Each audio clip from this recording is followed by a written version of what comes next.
Why Reacher created the 110th Special Investigators Team, revealed in Season 3.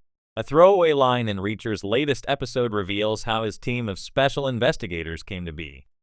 Reacher Season 2 adapted Bad Luck and Trouble, which found the title character reuniting with the surviving members of his old team. The 110th Special Investigators were not only a crack team of the Army's best and brightest, but they also became a surrogate family to Jack. The critical response to Season 2 wasn't as warm as the first series, but the show was right to dive into Reacher's backstory and flesh him out a little more. Season 3 adapts Persuader, the 7th novel in Lee Child's Jack Reacher book series.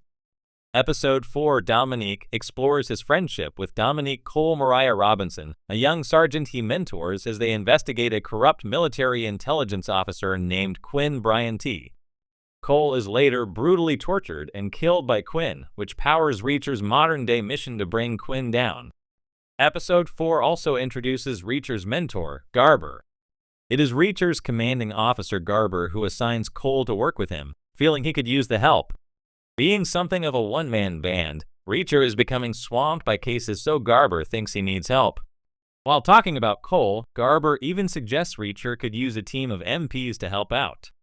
Fans of the books will recognize this comment as the birth of Reacher's Special Investigators Unit, though it appears the formation of the unit is still some time away. The Special Investigators, which consisted of members like Neagley Maria Sten and O'Donnell Sean Sipos, made a major impression during the short time they were together, with their motto being, "You do not mess with the Special Investigators." Season 2 shows the original unit was broken up after they disobeyed an order from their superior to drop a case because of Army politics, but their own sense of right and wrong wouldn't allow that. One of the big changes with Reacher compared to the books is that the live-action take is way funnier. That's not to say he's dropping quips left and right, but compared to the more stoic Reacher from Child's novels, Alan Ritchson's take is more fun. This can be seen when he dismisses Garber's concept as a band of special investigators. It's an in-joke for sure, but it wouldn't be surprising if Reacher decided to reuse the name when he remembered how he mocked the notion. The Special Investigators Unit continued after Reacher left the Army, with Major Susan Turner taking over. It might have been working alongside a bright, dedicated sergeant like Cole that convinced Reacher to form the unit. She showed him the value of getting another perspective and trusting in a partner, and she no doubt would have been his first recruit had she survived the Xavier Quinn investigation. Jack Reacher is known for his towering presence, razor-sharp intellect, and unyielding sense of justice. Yet in the world of both Lee Child's novels and Amazon Prime Video's Reacher series, few things are as enigmatic and revered as the 110th Special Investigators Unit, the elite team Reacher created during his time as a major in the U.S. Army Military Police Corps. Until now, the show has only hinted at the unit's existence, its operations, and its significance to Reacher's complex past. But with Reacher Season 3 diving headfirst into his military years, fans finally get a deeper exploration of why Reacher formed the 110th and how it shaped him into the drifter and avenger we know today. A team born from necessity, not ambition. Unlike many military heroes portrayed in fiction, Reacher didn't create the 110th out of a thirst for glory or to climb the ranks. Season 3 reveals that the formation of the unit was born out of frustration with bureaucracy and incompetence in conventional military investigations. During his early MP days, Reacher grew disillusioned with how red tape, political influence, and a rigid chain of command often obstructed justice.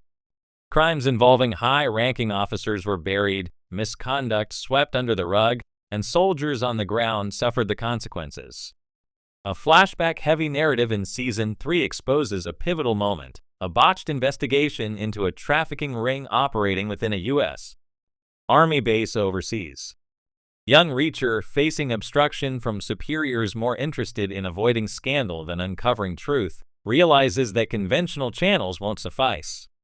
His commanding officer gives him a challenge. If you think you can do better, build the team that can do it. Reacher accepts, but not out of ego. His mission is simple: bypass inefficiency and corruption to deliver fast, impartial justice. The 110th would answer to no one but the truth. The elite of the elite. Season 3 carefully unpacks Reacher's criteria for recruiting the 110th, and it mirrors his own strengths. He handpicks investigators with diverse skills: forensic experts, intelligence analysts, interrogation specialists, combat operatives, and legal minds. But more importantly, every member shares two things Reacher values above all else: integrity and independence. Characters like Francis Neagley, already beloved by fans and reintroduced in Season 3 with more backstory, exemplify this ideal. Neagley, whose unwavering loyalty to Reacher is matched only by her unmatched competence, is one of the first recruits. We also meet other new faces drawn from Child's novels, including David O'Donnell, a brilliant interrogator with a knack for spotting lies, and Manuel Orozco, a counterintelligence expert with deep field experience. Their mission profiles were unlike standard MP assignments. The 110th tackled cases too politically sensitive, dangerous, or complex for regular units. Black market arms deals, espionage, trafficking networks, and murder conspiracies, the 110th went where no one else could. They operated globally, in gray areas where military law blurred with international intrigue. Brotherhood built on trust. Perhaps most compelling in Season 3 is how the show underscores the human side of Reacher's leadership. His stoic persona often hides a fierce loyalty to those he trusts, and the 110th was more than just a team. It was a family forged in danger.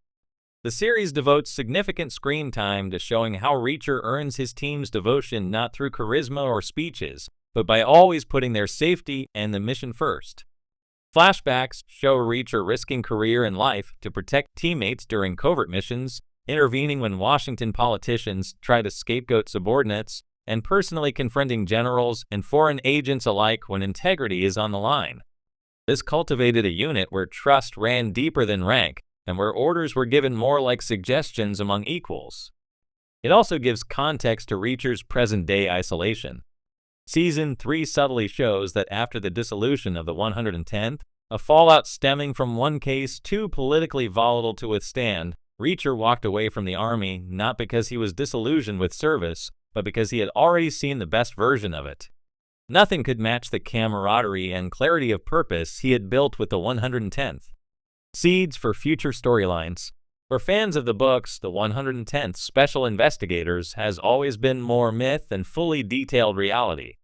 Lee Child often alludes to Reacher's past and his elite team in brief, tantalizing glimpses, particularly in The Affair and Bad Luck and Trouble. Season 3 cleverly stitches together these canonical tidbits while expanding the mythology in ways that feel authentic and fresh. Importantly, the deep dive into the 110th lays groundwork for future seasons. Neagley's expanded role and the introduction of other team members opens the door to adapting Bad Luck and Trouble, the novel where surviving members of the 110th reunite to avenge murdered comrades. The emotional weight Season 3 gives to their shared history makes that potential storyline even more powerful. The heart of Reacher's moral code. By revealing why Reacher created the 110th, Season 3 doesn't just add thrilling backstory, it clarifies why Reacher is who he is in the present. His obsession with fairness, his instinctive distrust of authority, and his relentless pursuit of justice all stem from lessons learned during those military years.